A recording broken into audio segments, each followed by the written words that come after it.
ಬದುಕು ಜಟಕ ಬಂಡಿ. ಯಾವುದೇ ಒಂದು ಪ್ರಕರಣ ಮಾಧ್ಯಮದಲ್ಲಿ ವೈಭವೀಕೃತ ಆಗೋದು ಆ ಪ್ರಕರಣದಲ್ಲಿ ತೊಡಗಿರುವಂತಹ ವ್ಯಕ್ತಿಗಳು ಪ್ರತಿಷ್ಠಿತ ವ್ಯಕ್ತಿಗಳಾಗಿದ್ದಾರೆ. ವೇಶ್ಯಾವಾಟಿಕೆ ಅನ್ನೋದು ಪ್ರಾಯಶಃ ಮನುಜ ಕುಲದಷ್ಟೇ ಹಳೆಯದು. ಹಾಗಾಗಿ ಇದೇ ಸಂದರ್ಭದಲ್ಲಿ ಇದು ನಡೀತಲ್ಲ ಅಂತ ನಾವು ಹುಬ್ಬಾರಿಸೋದಲ್ಲ. ವೇಶ್ಯಾವಾಟಿಕೆ ಅನ್ನೋದು ನಮ್ಮೆಲ್ರಿಗೂ ಗೊತ್ತಿರುವಂತಹ ಒಂದು ವಿಚಾರ, ಅಹಿತಕರ ವಿಚಾರ, ಅಪರಾಧ ಅಂತನೂ ಗೊತ್ತು, ಆದರೆ ಸಮಾಜದಲ್ಲಿ ನಡೀತಾ ಇದೆ ಅಂತನೂ ಗೊತ್ತು. ಪ್ರತಿಷ್ಠಿತ ವ್ಯಕ್ತಿಗಳು ಸಿಕ್ಕಾಕೊಂಡಾಗ ಮನಸ್ಸಿಗೆ ಕಸಿವಿಸಿ ಆಗುತ್ತೆ, ಹಿಂಸೆನೂ ಆಗುತ್ತೆ, ದ್ವಂದ್ವನೂ ಬರುತ್ತೆ, ನಿಜಾನೋ ಸುಳ್ಳೋ ಅನ್ನೋ ಪ್ರಶ್ನೆಗಳು ಹುಟ್ಟುತ್ತೆ. ಆದರೆ ಈ ಎಲ್ಲ ವಿಚಾರಗಳನ್ನ ಪರಿಶೀಲನೆ ಮಾಡೋದಕ್ಕೆ ಮುಂಚೆ ನಾವು ಮೊದಲಿಗೆ ವೇಶ್ಯಾವಾಟಿಕೆಯನ್ನು ಅರ್ಥಕೊಳ್ಳೋಣ ಅಂತ ನನಗನ್ಸುತ್ತೆ. ಸದ್ಯದ ವೇಶ್ಯಾವಾಟಿಕೆ ಪರಿಸ್ಥಿತಿ ಏನು, ಬೆಂಗಳೂರಿನಲ್ಲಿ ನಡೆಯುತ್ತಾ, ತೊಡಗಿರುವಂತಹ ವ್ಯಕ್ತಿಗಳು ಯಾರು, ಅವರ ಹಿನ್ನೆಲೆ ಏನಾಗಿರುತ್ತೆ, ಅವರ ಅನಿವಾರ್ಯತೆ ಏನಾಗಿರುತ್ತೆ, ಇದರ ಬಗ್ಗೆ ಸ್ವಲ್ಪ ಪರಿಶೀಲನೆ ಮಾಡಿದ ನಂತರ ಈ ಪ್ರಕರಣಕ್ಕೆ ನಾವು ಬರೋಣ. ಬದುಕು ಜಟಕಾ ಬಂಡಿಗೆ 3 ಸ್ತ್ರೀಯರನ್ನ ನಾನು ಈಗ ಆಹ್ವಾನ ಮಾಡ್ತಾ ಇದ್ದೀನಿ. ಇವರು 3 ಈ ಚಟುವಟಿಕೆಯಲ್ಲಿ ತೊಡಗಿರುವಂತಹ ವ್ಯಕ್ತಿಗಳು. ಅವರ ಪರಿಸ್ಥಿತಿ ಏನು ತಿಳ್ಕೊಳ್ಳೋಣ ಬನ್ನಿ. ಮೊದಲಿಗೆ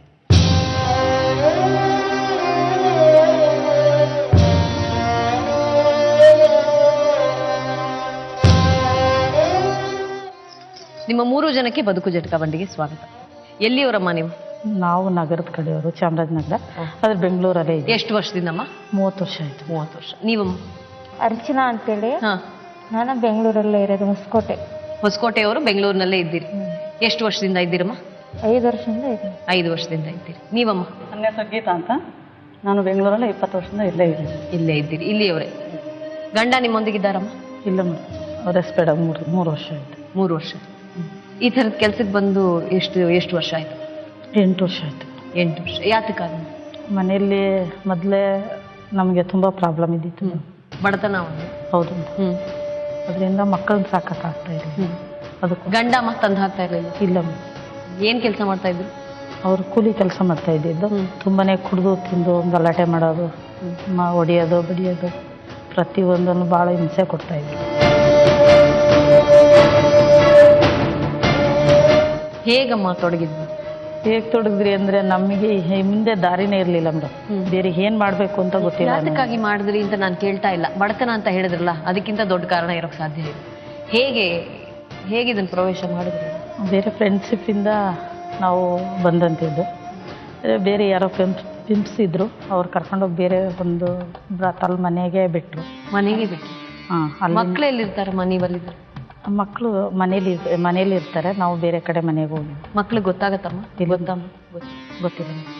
ಏನೇನು ಕಷ್ಟಗಳನ್ನ ಎದುರಿಸ್ತೀರ? ನಾವು ತುಂಬಾನೇ ಕಷ್ಟ ಎದುರಿಸ್ಬಿಟ್ಟಿದ್ದೇವೆ ಮೇಡಮ್. ರೌಡಿಯಿಂದ, ಮತ್ತೆ ಪೊರ್ಕಿಗಳಿಂದ, ಮತ್ತೆ ಗುಂಡಗಳಿಂದ, ಪೊಲೀಸ್ನವರಿಂದನೂ ತುಂಬಾನೇ ನಾವು. ಯಾವ ರೀತಿ?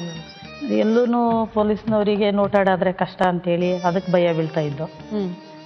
ನಾವು ಈ ಪೊರ್ಕಿಗಳು, ರೌಡಿಗಳಿಂದ ಅವ್ರು ಎಲ್ಲಿ ಬೇರೆ ಕಡೆ ಕರ್ಕೊಂಡೋಗಿ ನಮ್ಮನ್ನು ಏನೆಲ್ಲ ಮಾಡ್ತಾರೆ ಅನ್ನೋದು ಒಂದು ಭಯ. ಮತ್ತು ಬೇರೆ ಕಡೆ ಏನೆಲ್ಲ ಮಾಡಿಬಿಡ್ತಾರೆ, ಕೊಲೆ ಮಾಡ್ತಾರ, ಅಥವಾ ಅವ್ರಿಗೆ ಬೇಕಾಗಿದ್ದನ್ನ ಉಪಯೋಗಿಸ್ಕೊಂತಾರೆ. ಆಮೇಲೆ ನಮ್ಮನ್ನು ಒಂದು ಕಸದ ತೊಟ್ಟಿಗಿಡಲ್ವ, ಹಾಗೆ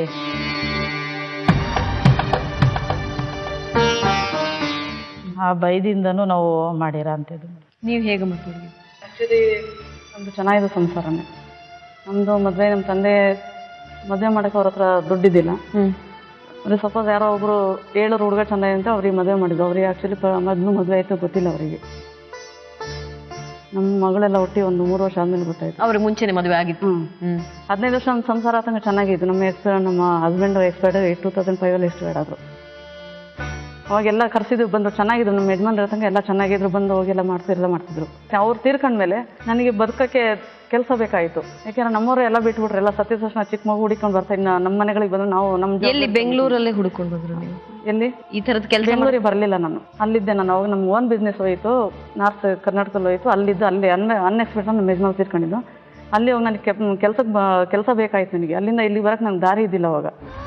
ಅವಾಗ ನಾನು ಒಂದು ಕೆಲಸಕ್ಕೆ ಹುಡ್ಕಾಡ್ತಾರೋ ಒಬ್ರನ್ನ ಕರ್ಕೊಂಡು ಹೋದ್ರು, ಕೆಲಸ ಕೊಡಿಸ್ತೀನಿ ಅಂತೇಳಿ.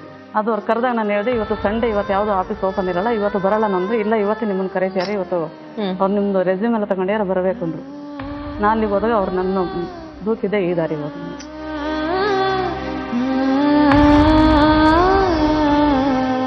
ಈ ದಾರಿ ಹಿಡಿದ್ರಿ ಹೊರಗಡೆ ಬರೋ ಪ್ರಯತ್ನ ಮಾಡಿದ್ದೀರಮ್ಮ ಯಾವತ್ತಾದ್ರೂ? ಮಾಡಿದ್ದೀನಿ. ಮಾಡಿದ್ರೆ ನನಗೆ ಅದು ಯಾಕೆಂದ್ರೆ ಎಲ್ಲಿ ಹೋದ್ರು ನನಗೆ ಕೊಟ್ಟಿರೋ ಪೇಮೆಂಟ್ ನನಗೆ ಆಗಿಲ್ಲ, ಮನೆಗೆ ಮಗಳು ನೋಡ್ಸೋಕ್ಕೂ ಆಗಿಲ್ಲ, ನನಗೆ ದಾರಿ ಕಂಡ. ನಾನು ಅದನ್ನೇ ಕೇಳ್ಬೇಕು ಅನ್ಕೊಂಡೆ. ನೀವು ಯಾತಕ್ಕಾಗಿ ಇಲ್ಲಿ ಬರ್ತೀರೋ ಅದು ಸಿಗುತ್ತಾ?